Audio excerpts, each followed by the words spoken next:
Hello student, मैं धर्मेंद्र गोस्वामी स्वागत करता हूं आपके अपने यूट्यूब चैनल सिद्धेश्वर क्लासेज पर। तो जैसा कि बच्चों हम चैप्टर नंबर 2 पढ़ रहे हैं, अम्ल क्षार और लवण। इसमें हम 3 क्लासें पढ़ चुके हैं, जिसमें अम्ल क्षार को पढ़ चुके हैं। जो कल हमारी क्लास थी वो थी हमारी अम्ल क्षार में समानताएं, ठीक है ना, उनमें क्या क्या सिमिलरिटियां, और इसके बाद देखा था हमने पीएच स्केल को, ठीक है। तो आज जो अगला हम इस क्लास में शुरू करने वाले हैं वो मतलब कुछ महत्वपूर्ण जो पदार्थ है उनके पीएच मान डायरेक्टली एग्जाम में पूछे जाते हैं वो है, ठीक है। फिर एक कुछ ये स्रोत पूछे जाते हैं और इसके बाद पूछा जाता है दैनिक जीवन में पीएच का महत्व, ठीक है ना। तो ये आज की क्लास में कंप्लीट हो जाएंगे। इसके बाद भी अगर मान लो मैं अगली स्लाइड में और टॉपिक आगे के कंटिन्यू कर देंगे, ठीक है। तो बच्चों देखते हैं हम, देखिए कुछ महत्वपूर्ण पदार्थों के पीएच मान, ठीक है। डायरेक्टली क्वेश्चन आता है या फिर आपके अब तो ऑब्जेक्टिव आने लगा है ना, तो ऑब्जेक्टिव में भी ये पूछा जा सकता है डायरेक्टली, मतलब कि डायरेक्ट पूछ ले जठर रस का पीएच मान कितना होता है, तो 4 ऑप्शन में अलग अलग वो ऑप्शन दे देगा। तो आपको याद होना चाहिए नींबू का, शुद्ध जल का, मानव रक्त का, जो जो हमारी बुक में दे रखा है ना उससे आगे का नहीं आएगा, मैं उससे ज्यादा भी लेके आया हूँ, ठीक है ना। तो हम देखते हैं, ठीक है, एक एक वन बाई वन देखते चलते हैं कुछ महत्वपूर्ण पदार्थों के पीएच मान, ठीक है ना। जैसे कि पहला पदार्थ लिया हमने जठर रस, ठीक है। जठर रस कहां पाया जाता है बच्चों, तो देखो इसका पीएच मान कितना होता है 1.2। कितना होता है बच्चों 1.2। नींबू के रस का पीएच मान 2.2। शुद्ध जल का, इसको आसूत जल भी बोलते हैं, आसूत जल, ठीक है ना, याद रखना आसूत जल। तो इसका मान कितना होता है बच्चों 7, ठीक है। मानव रक्त का 7.4, हल्का क्षारीय नमकीन, ठीक है। मिल्क ऑफ मैग्नीशियम MgOH2 का इसका पीएच मान होता है बच्चों मैग्नीशियम हाइड्रोक्साइड का 10, ठीक है। दूधिया कलर होता है इसका, ठीक है बच्चों। फिर NaOH सोडियम हाइड्रोक्साइड का इसका होता है 14, ठीक है। फिर लार, लार का दो तरीके से क्वेश्चन आ सकता है बच्चों। लार खाने से पहले, ठीक है ना, मतलब जो खाना खाने से पहले वाले पीएच मान और खाना खाने के बाद का पीएच मान दोनों अलग अलग होते हैं, जैसा कि हमारी बुक में भी दे रखा है, देखना आप, ठीक है। तो लार खाना खाने से पहले इसका मान होता है बच्चों जो रक्त का 7.4, और लार का जो खाना खाने के बाद पीएच मान होता है वो होता है 4.8। वेरी इंपॉर्टेंट है ये दोनों ही, ठीक है ना। जैसा एग्जाम में पूछे वैसा ही आंसर देना है हमें, ठीक है। गाजर के रस का 4, ठीक है। कॉफी का 5, ठीक है। टमाटर के रस का 4.1। ये सारे के सारे कुछ जो हमारे महत्वपूर्ण जो पीएच मान है पदार्थों के वो हम लेके आए, ठीक है, जो कि हमें बुक में दे रखे। इसके अलावा कुछ और भी है जो मैं आपको एक्स्ट्रा में लेके आया हूं, ठीक है। इसके बाद जो अगला टॉपिक है वो है हमारा, मतलब कि वो डायरेक्टली पूछेगा निम्न में कौन सा अम्ल पाया जाता है, ठीक है ना, प्राकृतिक स्रोत के बारे में। तो वो पूछेगा डायरेक्टली कि निम्न में जैसे इमली का, संतरा, इमली, टमाटर, दही, चींटी का डंक, नेटल का पाता, ETC बहुत सारे हैं, ठीक है। वो डायरेक्टली पूछेगा निम्न में कौन सा अम्ल पाया जाता है, ठीक है। तो ये देखते हैं हम, ये तो क्या है प्राकृतिक स्रोत, और ये इधर क्या है अम्ल का नाम, ठीक है। तो जैसे कि सिरका, अब सिरके में कौन सा अम्ल पाया जाता है, क्वेश्चन ये आएगा। तो एसिटिक अम्ल सिरके में, नींबू और संतरा दोनों में एक ही होता है बच्चों सिट्रिक अम्ल, ठीक है। तो देखते चलना, आप बताता चल रहा हूं मैं, ठीक है। ये देखिए सिरके में कौन सा बच्चों, सिरके में हमारा एसिटिक अम्ल, ठीक है। संतरा या नींबू में है हमारा सिट्रिक अम्ल, इमली में टार्ट्रिक अम्ल, टमाटर में ऑक्जेलिक अम्ल, दही में दही आ जाए या फिर खट्टा दूध आए, बात एक ही है बच्चों ना, दही लिखा है या फिर खट्टा दूध भी कहे ना तब भी एक ही बात होती है, उसमें कौन सा होगा बच्चों लैक्टिक अम्ल। चींटे के डंक में और नेटल के पादे में, इन दोनों में एक ही होता है, कौन सा मेथिनोइक अम्ल। इसका दूसरा नाम है फॉर्मिक अम्ल। अगर मान लो ये भी आ जाए, लिख देता हूं मैं फॉर्मिक अम्ल, ठीक है बच्चों। इसका दूसरा नाम क्या है, कभी कभी मतलब बहुत ज्यादा कंफ्यूजन होता है कि चींटी के डंक में फॉर्मिक अम्ल पाया जाता है या मेथिनोइक अम्ल, ठीक है। दोनों एक ही होते हैं, मेथिनोइक बोलो या फॉर्मिक, बात एक ही है, ठीक है। ये लो नेटल के पादप में भी मेथिनोइक अम्ल होगा, ठीक है। फिर है सेब, एप्पल, एप्पल में पाया जाता है बच्चों मैलिक अम्ल, ठीक है। आंसू, ठीक है, आंसू में कौन सा बच्चों सियोलिक अम्ल। ये हमारी बुक में तो नहीं है, मैंने एक्स्ट्रा फैक्ट लिख दिया आपको, ठीक है, जो कि कंपटीशन लेवल तक आपको काम आएंगे। पालक में ऑक्सैलिक अम्ल, ठीक है। देखो ये जो मुख्य स्रोत है बच्चों, और ये क्या है अम्लों के नाम। डायरेक्टली क्वेश्चन यहीं से पूछा जाता है कि चींटी के डंक में या नेटल के पादप में, सेब में, आंसू में, ETC में, मतलब कि वो डायरेक्टली पूछेगा निम्न में कौन सा अम्ल पाया जाता है। तो आपको एक 1 बाय 1 सारे याद रखने, ठीक है। एक बार पुनः दोहरा देता हूं मैं, ठीक है। देखो सिरका, ठीक है, एसिडिक अम्ल पाया जा रहा है। संतरा नींबू दोनों एक ही है, ठीक है, मतलब संतरा में या नींबू में पूछे दोनों में एक ही अम्ल होता है बच्चों, वो कौन सा सिट्रिक अम्ल है। इमली में टार्ट्रिक अम्ल है, इंपोर्टेंट है, इमली का पूछा गया पुराने एग्जाम, ठीक है। टमाटर ऑक्सैलिक अम्ल, दही या खट्टा दूध लैक्टिक अम्ल, चींटी का डंक ये भी पूछा गया, ठीक है। चींटी डंक में कौन सा अम्ल पाया जाता है, और नेटल का पादप दोनों में एक ही होता है बेटा मेथिनोइक अम्ल और इसमें भी मेथिनोइक अम्ल, ठीक है। सेब में, एप्पल में मैलिक अम्ल, आंसू में सियोलिक अम्ल और पालक में ऑक्जेलिक अम्ल, ठीक है बच्चों, क्लियर है। अब इसके बाद जो हमारा टॉपिक है वो है दैनिक जीवन में पीएच का महत्व क्या है। टॉपिक क्या है हमारा, दैनिक जीवन में पीएच का महत्व, मतलब पीएच मान जो पीएच है वो हमें कहाँ कहाँ यूज आता, काम में आता है, ठीक है, वो हमारा टॉपिक है अगला, ठीक है। तो देखते हैं हम 1 बाय 1, ठीक है। देखना हमारे दैनिक जीवन में पीएच का अत्यंत महत्व है, ठीक है ना। बहुत सारी जगह हमें पीएच काम आता है। देखो कैसे आता है, बहुत सारे उदाहरण मैं आपको बताने वाला हूँ, ठीक है। देखना पहला उदाहरण देखो, हमारा शरीर जो है, हमारी पूरी बॉडी 7.0 से 7.8, कितना 7 पॉइंट मतलब 7 से लेकर के 7.8 पीएच मान तक क्या करती है, कार्य करती है, ठीक है। तो हमारी जितनी भी जो एक्टिविटियां हैं, ठीक है, मेटाबॉलिक रिएक्शन ईटीसी जो किस पीएच पे काम करती है बच्चों, 7 से लेकर 7.8 पीएच के मान तक काम करती है, ठीक है। तो अगर मान लो ये कम ज्यादा होगा तो हमारी जो एक्टिविटी है शरीर की, ठीक है, तो वो क्या होंगी, प्रभावित होंगी। तो इसलिए ये भी इंपॉर्टेंट है। दूसरा जो वर्षा जल होता है, ठीक है, वर्षा जल का पीएच मान 5.6 होता है। अगर मान लो इस मान से पीएच मान कम हो जाता है उस बारिश का, तो उसको हम कहते हैं अम्लीय वर्षा, ठीक है ना, जो कि क्या होती है, हानिकारक होती है बच्चों, ठीक है ना। जैसे कि आपने सुना होगा जो हमारा जो ताजमहल है उसका रंग फीका पड़ रहा है, उसका रीजन भी यही है, अम्लीय वर्षा, ठीक है ना। ये मतलब कि जो हमारे जो कृषि करने वाले खेत होते हैं उनके लिए भी नुकसानदायक होती है। तो याद रखना 3-4 पॉइंट है। तो अम्लीय वर्षा कैसे कहेंगे, जब पीएच मान कितना हो जाएगा बच्चों का इसका बारिश का 5.6 से कम हो जाएगा, उसको हम कहेंगे अम्लीय वर्षा, ठीक है। अगला देखना, एक आता है, ये डायरेक्टली जो क्वेश्चन है ना यहाँ से पूछा जा सकता है, अम्लीय वर्षा किसे कहते हैं, ठीक है ना। तो मैं उपयोग के रूप में यहाँ से इनको भी बताता चलूंगा। क्वेश्चन जो एक नंबर के क्वेश्चन बनते हैं ना हमारे, वो भी आ सकते हैं। अगला है हमारा, देखो मुंह के पीएच का मान 5.5 होता है, ठीक है, कितना होता है 5.5। अगर मान लो इससे कम हमारे मुख का पीएच मान कम हो जाएगा तो देखो क्या होता है, मैं बताते चलूंगा आपको। कम होने पर दांतों का इनेमल, ठीक है ना, ये जो इनेमल भाग है ये जबड़ा जिसे बोला जाता है, ये वाला, ठीक है ना, इसको, और ये हमारी पूरे संपूर्ण शरीर का सबसे कठोर भाग है, ये भी क्वेश्चन पूछा जाता है, तो याद रखना, ठीक है। तो 5.5 से कम होने पर दांतों का इनेमल संचारित मतलब कि क्षय होने लगता है, ठीक है। तो दांतों का एनिमल किससे बना रहता है बच्चों, कैल्शियम फॉस्फेट का बना होता है, जो शरीर का सबसे कठोर पदार्थ है, ठीक है ना, याद रखना, ठीक है। ये जल में नहीं घुलता है, किसमें, जल में नहीं घुलता, लेकिन मुंह के पीएच का मान 5.5 से जब कम होने लगता है, ठीक है ना, मुंह के पीएच का मान जब 5 पॉइंट कम होने लगेगा तो इसका क्षरण होने लगता है, किसका, इस पदार्थ का। तो क्षरण होगा तो हमारा क्या होने लगता, दंत क्षय, मतलब कि दांत झड़ने लगते हैं, ठीक है। तो पीएच का मान 5.5 से कम होने पर इसका क्षरण होने लगता है और इसे हम क्या कहते हैं बच्चों, दंत क्षय कहते हैं, इंपॉर्टेंट, ठीक है ना। डायरेक्टली अगर मान लो क्वेश्चन पूछे दंत क्षय कैसे कहते हैं तो आपको ये आंसर देना, अम्लीय वर्षा पूछे तब ये आंसर देना, ठीक है ना, याद रखना। फिर अगला है हमारा मधुमक्खी के डंक वाला, ठीक है ना। ये सारे हम पीएच का महत्व या उपयोग पढ़ रहे हैं, ठीक है। तो मधुमक्खी के डंक हमारे शरीर में एक अम्ल छोड़ता है, उसका नाम है बच्चों मेथिओनिक अम्ल, जैसा कि हम यहाँ पे पढ़ के आए, ठीक है ना, छोड़ता है, जिसके कारण हमारे शरीर में जलन ईटीसी महसूस होती है। 2 बार लिख दिया बच्चों यहाँ पर, ठीक है, जलन एवं दर्द का अनुभव होता है, ठीक है। अगर मान लो जलन और दर्द का अनुभव हो रहा है तो हम देखो, आपने उदासीनकरण अभिक्रिया पढ़ी है, उदासीनकरण अभिक्रिया में हमने क्या लिखा था, जब अम्ल और क्षार की अभिक्रिया करते हैं तो लवण में जल बनता है, तो वो यहाँ काम आने वाला, देखो कैसे।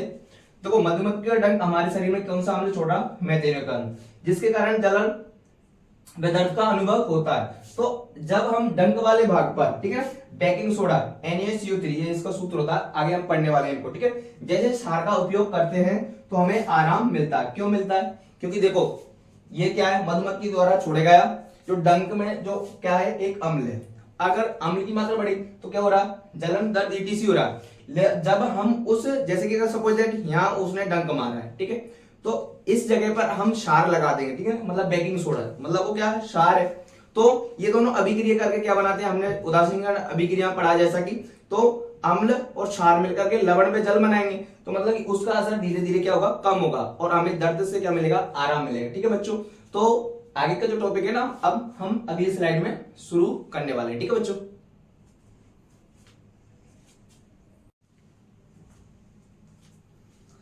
तो जैसा कि बच्चों हम पिछली स्लाइड तक पीएच के मैथ ईटीसी को देख चुके थे, इसी क्रम में देखो अब हम जैसे जैसे चैप्टर के द एंड की तरफ बढ़ रहे हैं, ठीक है ना। ये लगभग हमारा इसके बाद 1 या 2 क्लास आएंगे जिसमें हमारा ये जो सेकंड चैप्टर है वो भी समाप्त हो जाएगा। ठीक है, तो अगला जो क्वेश्चन है हमारा, ठीक है ना, मतलब मैं क्वेश्चन रूप में उस टॉपिक को लेके आया हूँ, वो है मतलब कि डायरेक्टली क्वेश्चन पूछा जाता है इन सूत्रों से संबंधित, ठीक है, इन फॉर्मूलों से संबंधित और इनके निर्माण की विधियां और इनके उपयोग डायरेक्टली क्वेश्चन एग्जाम में हमारे पूछे जाते हैं। ठीक है ना, तो मैं क्वेश्चन रूप में उसको लिख के लाया हूँ, देखो। ठीक है, क्वेश्चन क्या है, देखो देखना बच्चों, निम्न रासायनिक पदार्थों के बनाने की विधि, मतलब कि निर्माण की विधि या बनाने की विधि बताइए तथा उपयोग बताइए। ठीक है ना, मतलब कि ये 5 ही हैं हमारे पूरे बुक में। ठीक है, इन 5 को ही हमें याद करना है। ठीक है, और इनका ही हमें क्या याद रखना है, इनके निर्माण की विधि और इनके यूज उपयोग क्या क्या है। ठीक है बच्चों, तो देखो सबसे पहले सोडियम हाइड्रोक्साइड, इसका जो सूत्र होता है वो क्या होता है, NaOH। मैं आपको 1 बाय 1 क्वेश्चन कैसे आता है, कहां से आता है, ठीक है, वो सारा मैं बताने वाला हूं। तो एक क्वेश्चन तो क्या बनता है डायरेक्टली, इनके डायरेक्टली कभी कभी एग्जाम में क्या पूछ ली जाती है, फॉर्मूले, सूत्र पूछ लिया जाता है। दूसरा इनका प्रचलित नाम और रासायनिक नाम। ठीक है, यहाँ पर जो लिखे हुए हैं ज्यादातर मैंने प्रचलित नाम लिखे हुए हैं। ठीक है, पहला है हमारा सोडियम हाइड्रोक्साइड, इसका मतलब कि प्रचलित नाम नहीं पूछा जाता है, ये इसका केमिकल नाम है। ठीक है, तो इसका सूत्र क्या होगा बच्चों, NaOH। ठीक है, NaOH किसका, सोडियम हाइड्रोक्साइड का। दूसरा है हमारा ब्रेंजक चूर्ण, ये इसका दूसरा नाम है ब्लेचिंग पाउडर बच्चों। ठीक है, इसका सूत्र क्या है, CaOCl2। ठीक है, ये इसका है। तीसरा है हमारा बेकिंग सोडा, ठीक है, जिसे खाने का सोडा भी कहा जाता है, NaHCO3। अगला है हमारा धोने का सोडा या कास्टिक सोडा, इसका सूत्र है बच्चों Na2CO3 डेका H2O। फिर है हमारा प्लास्टर ऑफ पेरिस, जिसे कहा जाता है POP। ठीक है, फुल फॉर्म पूछ ली जाती है, तो इसका सूत्र है हमारा बच्चों CaSO4 हाफ H2O। ये जो है ना रीट के एग्जाम में पूछा गया फॉर्मूला। ठीक है, तो कंपटीशन एग्जाम में भी डायरेक्टली क्वेश्चन यहाँ से आते हैं बच्चों। ठीक है, ध्यान रखना इस बात का। तो अब देखो हमारा जो क्वेश्चन क्या था, क्वेश्चन हमारा था बच्चों, निम्न रासायनिक पदार्थों के बनाने की विधि या निर्माण की विधि बताइए तथा इनके कम से कम हमें 4 उपयोग याद में होने चाहिए, कम से कम 4। ठीक है ना, ज्यादा कितने भी रखो, मिनिमम हमें 4 तो होने चाहिए। ठीक है, ताकि वहां एग्जाम में हम कम से कम 2 से 3 तो उपयोग लिख के आ सकें। ठीक है, तो मैं आपको बताने वाला हूं, आगे देखिए। तो अब हम पहले को चुन लेते हैं, सोडियम हाइड्रोक्साइड को देख। तो ये देखिए, अब सोडियम हाइड्रोक्साइड, अब हम क्या देखने वाले हैं, मतलब कि जैसा क्वेश्चन कह रहा है वैसे हम देखने वाले हैं। इसके एक तो निर्माण की विधि देखेंगे और इसका क्या देखेंगे, यूज देखेंगे, उपयोग देखेंगे। तो सबसे पहले तो हमें सोडियम हाइड्रोक्साइड का फॉर्मूला याद होना चाहिए, क्या होता है, NaOH। ठीक है, इसका जो व्यापारिक या प्रचलित नाम है बच्चों, वो क्या होता है, कास्टिक सोडा। मैं यहाँ लिख दिया आपको, अगर मान लो डायरेक्टली क्वेश्चन पूछा जाए ना, मैं इसका भी बता देता हूँ। सोडियम हाइड्रोक्साइड का प्रचलित या व्यापारिक नाम क्या बच्चों, कास्टिक सोडा। शायद मैंने यहाँ बोल दिया था कि नहीं होता, होता है बच्चों। तो इसका क्या है, कास्टिक सोडा, ये इसका प्रचलित या व्यापारिक नाम है। ठीक है, देखो अब उपयोग, मतलब सॉरी इसका निर्माण। ठीक है, इसको बनाते कैसे है, निर्माण की जो विधि है वो। तो सबसे पहले क्या लेंगे, सोडियम क्लोराइड, क्या लेंगे बच्चों, सोडियम क्लोराइड NaCl, मतलब कि जलीय विलयन में विद्युत धारा प्रवाहित करने पर यह वियोजित, मतलब ये टूट जाता है, होकर NaOH उत्पन्न करता है। और इस प्रक्रिया को हम क्या कहते हैं बच्चों, क्लोर क्षार अभिक्रिया कहते हैं। ये इंपॉर्टेंट है, याद रखना, क्लोर क्षार अभिक्रिया। ठीक है बच्चों, सोडियम हाइड्रोक्साइड, जैसा कि हम पहले पिछली क्लास में भी इसको शायद देख चुके हैं। ठीक है, सोडियम क्लोराइड के जलीय विलयन में विद्युत धारा प्रवाहित करने पर यह वियोजित होकर किसमें टूट जाता है, NaOH में टूट जाता है। इस प्रक्रिया को हम क्लोर क्षार अभिक्रिया कहते हैं, ये भी इंपॉर्टेंट है, क्लोर क्षार प्रक्रिया किसे कहते हैं। ठीक है, ये क्लोर क्षार प्रक्रिया या अभिक्रिया। ठीक है, तो क्या है बच्चों, दोबारा दोहरा देता हूं मैं आपको, सोडियम क्लोराइड के जलीय विलयन में विद्युत धारा प्रवाहित करने पर यह वियोजित होकर किसमें टूट रहा है बच्चों, NaOH उत्पन्न करता है। और इस प्रक्रिया को हम क्या कहते हैं, क्लोर क्षार प्रक्रिया कहते हैं। ठीक है, देखो मैं इसको फॉर्मूले से समझाता हूं आपको। ठीक है, ये रहा, हमने क्या किया बच्चों, क्या लिया था, सोडियम क्लोराइड NaCl, मतलब कि ऐसा क्या लिया, जलीय विलयन, तो H2O ले लिया। अब इसमें क्या कर रहे हैं हम, विद्युत धारा प्रवाहित कर रहे हैं, ये मैंने क्या लिखा, विद्युत धारा ऊपर, तो विद्युत धारा प्रवाहित की जा रही है। अब इसके बाद ये वियोजित होकर के, ये वियोजित होकर के क्या होगा, किसका निर्माण करेगा बच्चों, NaOH, सोडियम हाइड्रोक्साइड। ये देखो इधर NaOH का निर्माण किया, और प्लस में क्या दिया है इन्होंने, क्लोरीन गैस में हाइड्रोजन गैस उत्पन्न की है। ये इसकी रिएक्शन है। ठीक है बच्चों, निर्माण विधि ये वाला। ठीक है, इसकी सोडियम हाइड्रोक्साइड की है, ये वाली इसकी है, सोडियम हाइड्रोक्साइड की। ठीक है, याद रखना ये वाली यहाँ से है ना। अब इसके अगला क्या पूछा जाता है, इसका उपयोग, यूज क्या है। तो यूज देखते हैं हम, देखिए लगभग कम से कम आपको 4 यूज तो याद होने ही चाहिए। मैं आपको बार बार दोहराऊं इस चीज को। ठीक है, उपयोग, यूज, देखो पहला उपयोग देखते हैं किसका, सोडियम हाइड्रोक्साइड का। इसका उपयोग साबुन उद्योग में किया जाता है। देखो जनरली ये उपयोग है ना वो हमें इंपोर्टेंट क्यों हो जाते हैं, क्योंकि मिलते जुलते उपयोग भी, ठीक है ना। देखो इसका भी साबुन उद्योग में आ रहा है, इधर देखना मैं एक और जगह बताऊंगा आपको जिसका भी उपयोग साबुन उद्योग में आता है, ठीक है ना, मैं बताने वाला हूँ। तो देखो इसका उपयोग साबुन उद्योग में होता है। दूसरा, इसका उपयोग रेयन बनाने में भी किया जाता है, किसका, NaOH का, ठीक है। अगला है इसका उपयोग कागज तथा कपड़ा उद्योग में, देखो ये कागज तथा कपड़ा उद्योग में यहाँ भी आ रहा है। इधर देखो कागज तथा कांच उद्योग में इसका भी आ रहा है, किसका, व्यंजक चूर्ण ब्लीचिंग पाउडर। तो ये आपको अच्छी तरीके से याद रखना, ठीक है बच्चों, मैं बता दूंगा आगे। तो इसका उपयोग देखो पहला क्या था, साबुन उद्योग में, दूसरा क्या है, रेयन बनाने में, तीसरा क्या है, कागज तथा कपड़ा उद्योग। इनको अलग अलग भी लिख सकते हो, ठीक है ना, कागज उद्योग एक कर दो, कपड़ा उद्योग एक कर दो, तो 4 ऐसे ऑप्शन हो जाते हैं, ठीक है ना। इसको धातु से ग्रीस हटाने में भी इसका उपयोग किया जाता है, किसका बच्चों, सोडियम हाइड्रोक्साइड NaOH का, ठीक है। किसी धातु से ग्रीस हटाने में इसका उपयोग किया जाता है। अगला इसका उपयोग प्रयोगशाला में, ये वाला प्रयोग तो ना आप किसी में भी लिख देना, ठीक है ना, ये वाला आप किसी में भी लिख देना। ये पांचों के पांचों जो हमारे सूत्र हैं, फॉर्मूले हैं, उनमें किसी में भी लिख देना। ये वाला सब में लागू होता है, क्यों, क्योंकि हर एक का उपयोग हम किसमें करते हैं, प्रयोगशाला में करते हैं। तो इसका उपयोग भी प्रयोगशाला में अभिक्रमक के रूप में किया जाता है। ये आप सभी में लिख देना, ठीक है, इसमें भी लिख देना, ठीक है। इसके बाद बेकिंग सोडा में भी लिख देना, चार जिसमें भी है ना, ये अपने 4-5 सब में लिख सकते हैं इसका, ठीक है। ये 5वां जो पॉइंट है मैंने लिया है कि इसका उपयोग प्रयोगशाला में अभिक्रमक के रूप में किया जाता है, ठीक है। तो इसको किसी में भी लिख सकते हो। तो हमारा जो पहला सोडियम हाइड्रोक्साइड था, इसके निर्माण की विधि कंप्लीट है और इसके उपयोग कंप्लीट है, ठीक है। अब इसी क्रम में दूसरा कौन सा था बच्चों, हमारा व्यंजक चूर्ण, जिसका दूसरा एक और नाम है ब्लीचिंग पाउडर, ठीक है। इसको देखते हैं हम, देखना व्यंजक चूर्ण या ब्लीचिंग पाउडर। सबसे पहले तो हमें सूत्र याद होना चाहिए, ठीक है, डायरेक्टली मिलान में या एवरेज में पूछ लेता है, ठीक है। तो क्या होगा बच्चों, CaOCl2 इसका सूत्र होता है। फिर आती है हमारी निर्माण की विधि, तो बनाते कैसे हैं, तो शुष्क बुझे हुए चूने, बुझे हुए चूने का सूत्र क्या होता है बच्चों, CaOH2 का उल्टा है, ठीक है, बुझा हुआ चूना की अभिक्रिया क्लोरीन से, किससे कराने, क्लोरीन से कराने पर हमें क्या मिलता है, व्यंजक चूर्ण मिलता है। वेरी इंपॉर्टेंट, ये इंपॉर्टेंट है बच्चों, ठीक है। तो शुष्क बुझे हुए चूने की अभिक्रिया हम क्लोरीन से कराते हैं तो हमें क्या मिल जाता है बच्चों, व्यंजक चूर्ण या ब्लीचिंग पाउडर मिल जाता है। जैसा कि ये देखो यहाँ पर ये क्या बच्चों, शुष्क बुझा हुआ चूना, बुझा हुआ चूना, ये क्या है, इधर क्लोरीन गैस, क्लोरीन, और हमें उत्पाद के रूप में क्या मिल रहा है बच्चों, ब्लीचिंग पाउडर, ये रहा, ठीक है, और साथ में जल, ठीक है ना। ये इंपॉर्टेंट है, वेरी इंपॉर्टेंट, ठीक है ना। शुष्क बुझे हुए चूने की क्रिया हम क्लोरीन की उपस्थिति में क्लोरीन से कराते हैं तो हमें क्या मिलता है बच्चों, व्यंजक चूर्ण मिल जाता है, ब्लीचिंग पाउडर मिल जाता है। अगला क्वेश्चन क्या आता है बच्चों हमारा, इसके उपयोग। अगला हमारा आता है क्या, उपयोग, यूज पूछे जाते हैं। तो अगला है हमारा, तो कपड़ों के व्यंजन, व्यंजन का मतलब क्या होता है बच्चों, रंगना, कपड़ों को रंगने के उपयोग में कौन आएगा, व्यंजक चूर्ण, नाम से स्पष्ट हो रहा है, ठीक है। दूसरा, कांच, कांच व कागज उद्योग में, ठीक है, इसका उपयोग किसमें करते हैं, कांच उद्योग में भी करते हैं, कागज उद्योग में भी करते हैं। देखो यहाँ भी कागज उद्योग आया था, तो अच्छी तरीके से याद रखना। लेकिन कांच उद्योग इसका इंपोर्टेंट फैक्ट है, ठीक है, कांच उद्योग, ठीक है, ये रहा, कांच उद्योग में किसका उपयोग करते हैं बच्चों, ब्लीचिंग पाउडर का उपयोग करते हैं। फिर अगला इसका एक और इंपोर्टेंट फैक्ट है, ये वाला, पानी को शुद्ध करने वाला, ठीक है। तो पीने वाले पानी को जीवाणु से मुक्त करने के लिए इसको रोगाणुनाशक के रूप में मिलाया जाता है। ये भी किसका उपयोग है बच्चों, व्यंजक चूर्ण या ब्लीचिंग पाउडर का उपयोग है, ठीक है। जब आप बरसात के टाइम पे इसको देखना, हमारे नलों में या फिर कुएं ETC में भी हम इस पाउडर को डाल देते हैं ताकि मतलब जो बैक्टीरिया ETC मर जाए। थोड़ा सा अजीब सी स्मेल आती है उस पानी में से, देखना आप, ठीक है। अगला उपयोग है हमारा इसका ही क्लोरोफॉर्म बनाने में, ठीक है। ये आपने वो फिल्मों में देखा हो क्लोरोफॉर्म, ठीक है ना, वो कोई भी जो अगर किसी बंदे को किडनैप करना होता तो क्या करते, तो पहले वो रूमाल में कुछ डालते थे, ठीक है, और उसको ऐसे चेहरे पे लगा देते, नाक पर। तो ये वही गैस है क्लोरोफॉर्म, ठीक है। इसका भी उपयोग किसका मतलब इसका उपयोग करते हैं, इसको बनाने में व्यंजक चूर्ण का उपयोग करते हैं, ठीक है बच्चों। और अगला अगर मान लो 5वां पॉइंट लिखना चाहो, क्या लिख दोगे आप, वही ये वाला, ठीक है, सब में लागू हो जाएगा। इसका उपयोग प्रयोगशाला में अभिक्रमक के रूप में किया जाता, तो ये भी इसका उपयोग हो जाएगा, ठीक है।